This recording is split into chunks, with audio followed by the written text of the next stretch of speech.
Olá, aluna! Olá, alunos! Sejam muito bem-vindos a mais uma aula do nosso curso de rede de computadores. Ainda falando sobre os meios de transmissão sem fio, nesta aula veremos o meio de transmissão infravermelho e o meio de transmissão via laser. Falando a respeito sobre o infravermelho. A luz infravermelha é outra tecnologia disponível para estabelecer uma rede sem fios. Essa tecnologia é muito utilizada principalmente para interligar notebooks. Há duas maneiras de transmitir as informações por meio de uma rede de uso de infravermelho, sendo: primeira, a transmissão direta.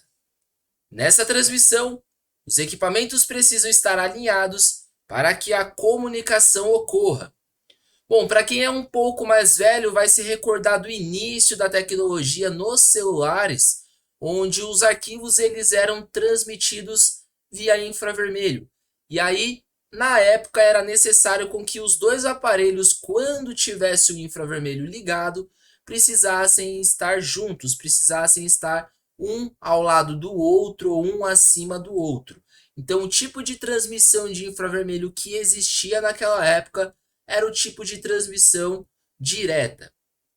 Além da transmissão direta, nós também temos a transmissão difusa. No tipo de transmissão difusa, os equipamentos não precisam estar alinhados, pois os sinais são emitidos em todas as direções. É mais ou menos como se fosse o Wi-Fi, tá bom? A desvantagem desse tipo de transmissão é que a região alcançada e a taxa de transmissão são menores do que a transmissão direta. Os equipamentos que utilizam a comunicação infravermelha possuem um barramento IRDA. Alguns equipamentos, por exemplo, os notebooks, já possuem esse barramento de fábrica.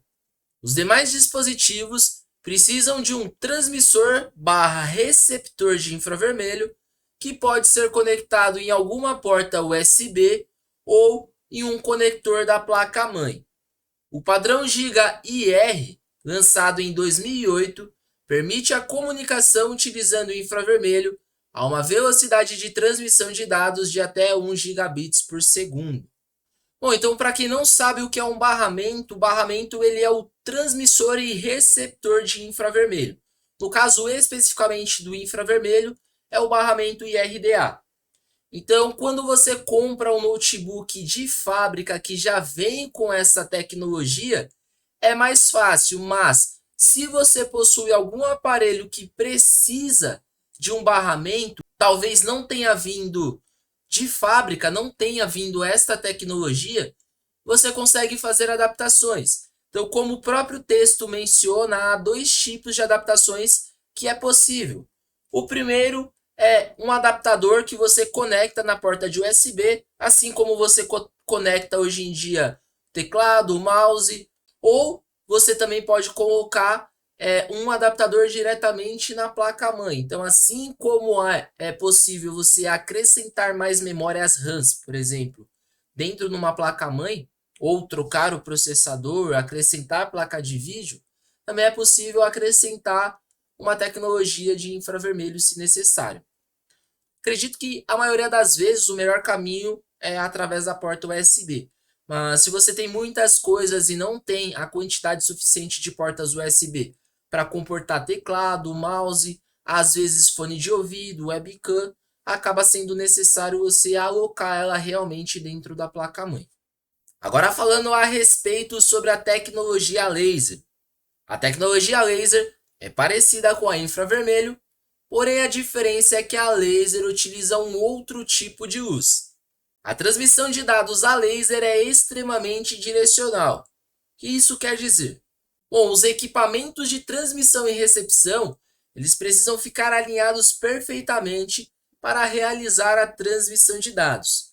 Então, como nós vimos em aulas anteriores, é bem semelhante à transmissão via rádio, onde as antenas, no caso, elas precisam ficar, de certa forma, bem alinhadas para que ocorra tanto a transmissão quanto a recepção dos dados. Então, é bem semelhante a isso.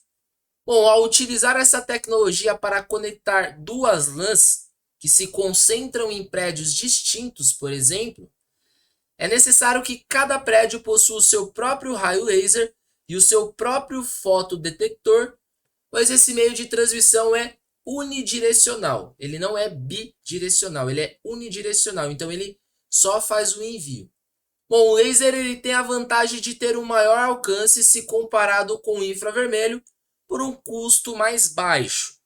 Por um outro lado, o apontamento correto do raio laser deve ser feito com muito cuidado para não ficar desalinhado, o que torna esse procedimento muito trabalhoso.